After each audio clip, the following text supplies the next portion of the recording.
This is a great guy. I'm sure most of you know him anyway, but he's involved in quite a lot of things now. Modelling, TV presenting. Will you give it up, please? A nice warm welcome for Kamal Ibrahim. Guys, how's it going?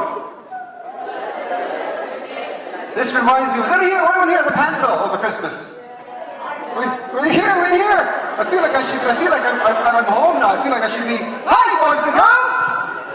No, it doesn't work. It needs to be like between 3 and 6 for that. Guys, you doing well? Are you awake? Oh, gee, let's try one again. Are you awake?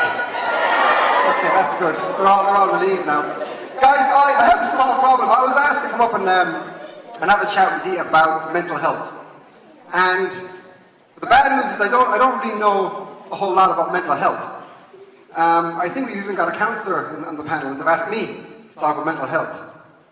The good news, however, is, for me anyway, mental health is really just how you manage your life.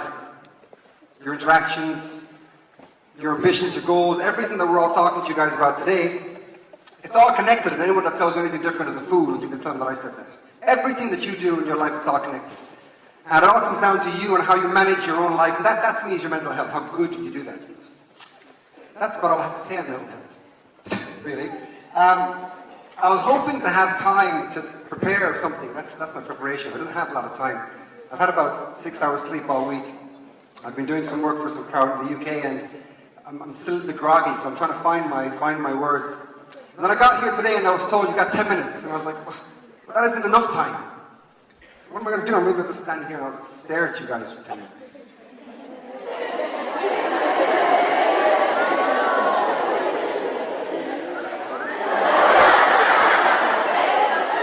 That's fun, but that's really just a waste of time or anything. I'm wasting my time, I'm wasting your time. Come on guys, stay with me. Time is kind of a funny thing really. Somebody once asked me, other than my family, what do I value? What do I consider to be the most important thing for me, or one of them? And my answer, honestly, was time. Specifically my time. And what I do with my time. And for me, time, your time, it's the one thing that you can never buy back. You can never buy it, you can never buy it back. Once it's gone, it's gone. And whether you're black, white, rich, poor, gay, straight, whoever you are, you've only got 24 hours in a day.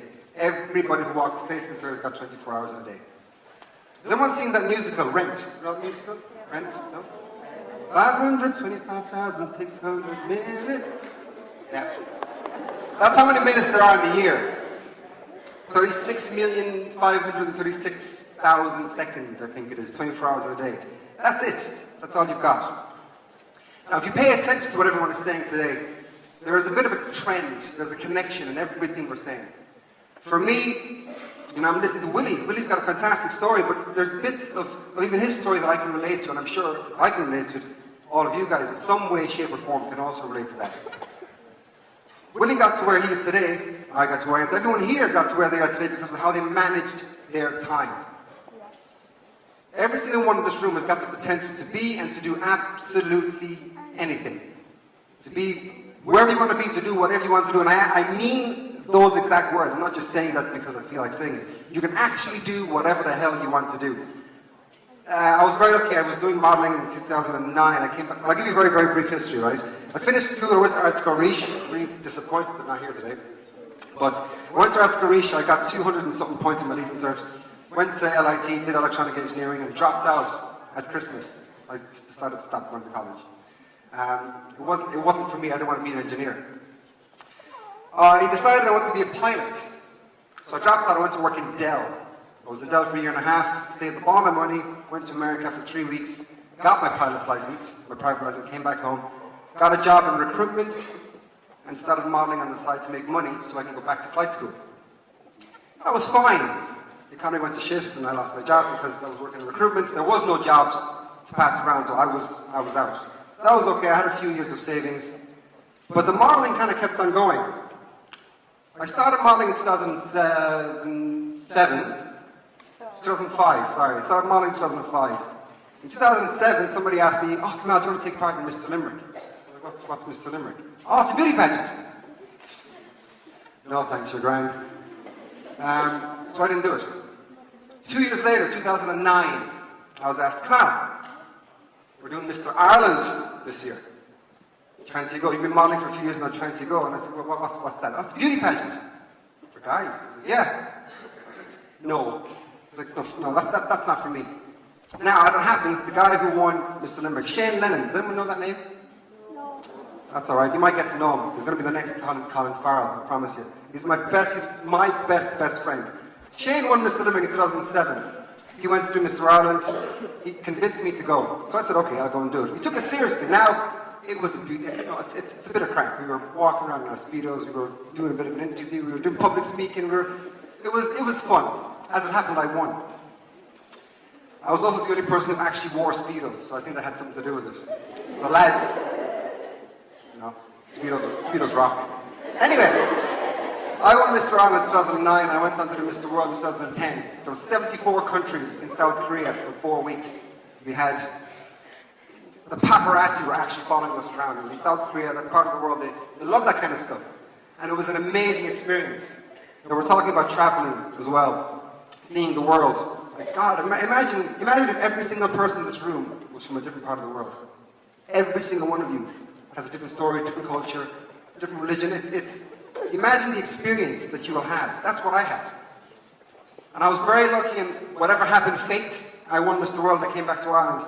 And that was the beginning of something, of this, what I'm doing now. It was the beginning for me. I didn't have a clue, really, what I was doing. But I knew that I wanted to make something. And again, it goes back to my point about my time. What I decided to do, how I wanted to invest my time. I decided then and there, I'm Mr. World, this is fantastic. I remember sitting in Shane's house on the phone to a journalist. She was doing an interview.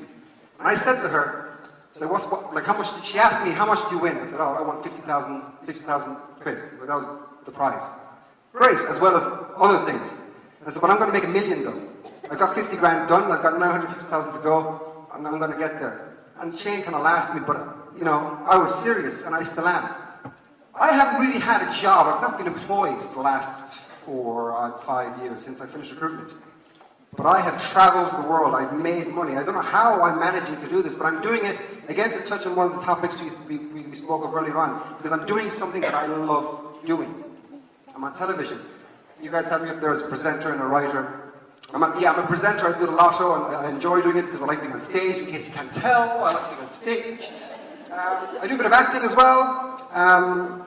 I do a bit of writing because I've done a few articles, so I guess you could say I'm a writer. But I'm also a pilot. I'm also a skydiver. I've got a license. I've got 200 jumps done. I'm also a rescue diver. I do kiteboarding. I'm starting to do horse riding. I was in the FCA for 9 years. I was trained in the army. I went to the Royal Marines in the UK before I finished school. I've done so many different things. But it all serves me. It's all because I committed myself. I committed myself to what I wanted to do, and here I am now. As of right now, I'm standing here in front of you, telling you that, well, what am I telling you? I guess I'm telling you, one, you don't actually have to know what you want to do, because all I know is what I enjoy doing. All right? And I'm doing what I enjoy doing. I'm interacting with people. I'm kind of getting worried now, I'm running out of time. Okay? I'm kind of getting the flow now. It's coming out. I enjoy interacting with people. That's where I shine. Richard was 2010. Richard Lynch. He gave me my first presenting job. Now imagine this. I was in Adair in Limerick. In Limerick, right? No training. I was rubbish. Oh, this business going on here. How's it going? This is how I did presenting. I was rubbish. And I interviewed Michael Douglas, Samuel L. Jackson, Hugh Grant. Who else was there? J.P. McManus, Niall McLaughlin. I was brutal, but you know what? I've got that experience. That's how I started. You do not need to be a professional. You'll never be ready for life. You'll never be ready for the next challenge. I'm still not ready. I'm hoping that I'm going to get a show with that. Yeah, sit back down there, you missed it. I'm writing proposals for RT in the hope that I'm going to get the next new game show. But am I ready to do a game show? I don't know. But my point is, all I know is what I'm good at. What you guys probably know, your hobbies, what you guys enjoy. again, I'm touching on subjects that we've talked about already, is to go with what you know, whether it's sport, whether it's the business world, whether it's acting, or whatever it is. Invest your time wisely. Commit yourself to whatever it is that you want to do. And I'll try and tie this back in some way, shape, or form to mental health. And I'll finish now in 2 seconds, I promise. In November 2010, 2 months before I decided that I wanted to be a presenter, I had a bit of a mental breakdown. I was 24 years, I just turned 25, my birthday was November 10th. And I was in Dublin, and I was on the way to meet an agent. And I was still new to Dublin at the time. I didn't know what I was doing in my life. I didn't have anything coming in. My year with Mr. World was almost up. I was freaking out. And I went over to Shane, called me on the phone, and I went over to him. And I'll make this very, very short. We basically had a heart-to-heart. Shane looked at me and he told me, look, Kamal, what's up with you? You've changed. You've kind of lost that spark. And I didn't know what to say to him. I said, I just don't know what I'm doing in my life. I don't know where I'm going. Shane was in college doing acting. I was just in Dublin looking for work, trying to figure out what I'm going to do. Anyway, I ended up breaking down. He turned around to me and he said, Kamal, if you went to Mr. World now, you wouldn't win. Without that title, right now, you're nothing. I kind of lost, I'd forgotten the point that I'm making to you now. I've forgotten that I'm not doing anything with my time. I'm not driving myself. I'm not focused. I'm not doing what I want to do. And I found myself in Jane's apartment crying into his shoulder. And he sat me down and he said, come on, make a decision. Decide what you want to do and go for it. And I said, that was January 1st, 2011. I said, okay, I looked in the stage, I'm going to be a presenter. I started calling myself a presenter from January 1st, 2011. I just called myself a presenter. And I went and I trained. I did lots of, I don't have time to go into that, but I did lots of training and got lots of experience.